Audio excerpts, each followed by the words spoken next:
Before we begin, let me start this episode by saying that the race is not over yet, but there is a good possibility that it might be over before the final day of voting.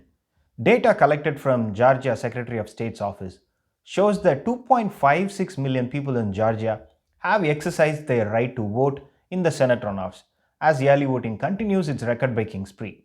But the turnout, much to the irritation of the GOP in the state, continues to outpace in counties won by Biden when compared to counties won by Trump in the November 3rd election. During the 2020 presidential election, Biden won 30 counties while Trump won 129.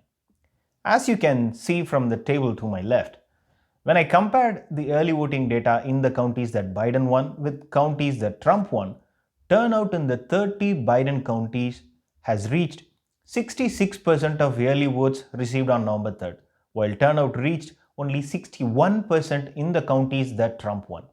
So someone could easily ask, okay, that's all fair, but just because there are more votes in the counties that Biden won doesn't mean that it's a Democratic advantage, isn't it? Well, that will be a fair question. But the increase in turnout is actually fueled by African Americans voting at a rate that we possibly have never seen in runoffs in the state of Georgia. When early voting concluded for the November 3rd election, the share of African American votes stood at 27.7%. As of December 30th, the share of African American votes within the early votes in the Senate runoff stands at 31.3%, a 3.6 percentage point increase compared to the November 3rd election. So, juxtapose this data on top of the increase in turnout in the counties that Biden won. You can safely assume the 5-point difference in turnout between Biden counties and Trump county turnout is propelled by the increase in the share of African American voters. African Americans in Georgia prefer Democrats over Republicans with an 8-2 advantage, and sometimes even goes up to 9-1 in some cases. We are almost at the end of early voting in Georgia.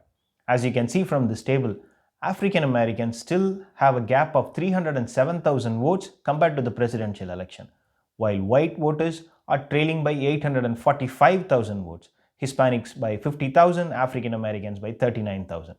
There is an extremely high chance that people of color will end the early voting with numbers very close to what we had in the November 3rd election. I think it's going to be a little less, but on the white voters front, the gap is going to be much bigger. Now, these numbers certainly leave the GOP in a spot of bother.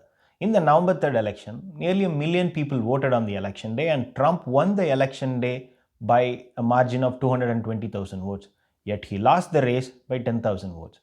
David Perdue and Kelly Loeffler will have to do better than the margin of 220,000 votes on the election day to win both the seats.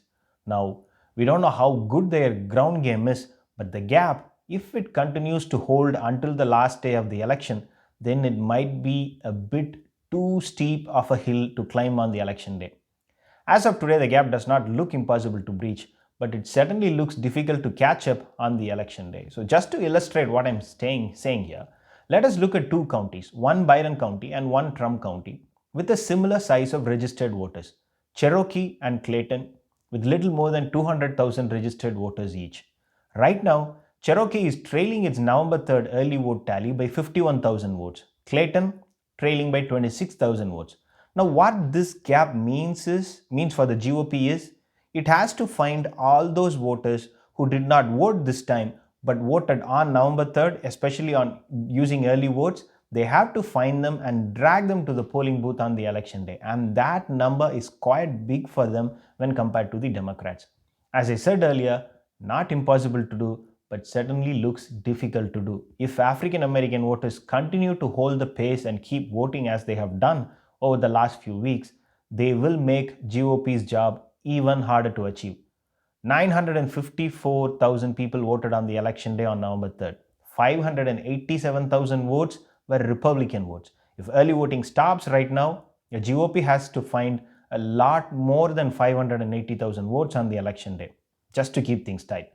Maybe more than 800,000 votes if I have to hazard a guess. And that's as good as hoping for a high turnout in a runoff than the presidential election, something that has never happened in Georgia ever. The race actually looks like Democrats to lose now, but I will hold my horses and wait until early voting closes to take another look under the hood. Thanks for watching. Please subscribe to the channel as I will keep a close track on the Senate race in Georgia. Thank you.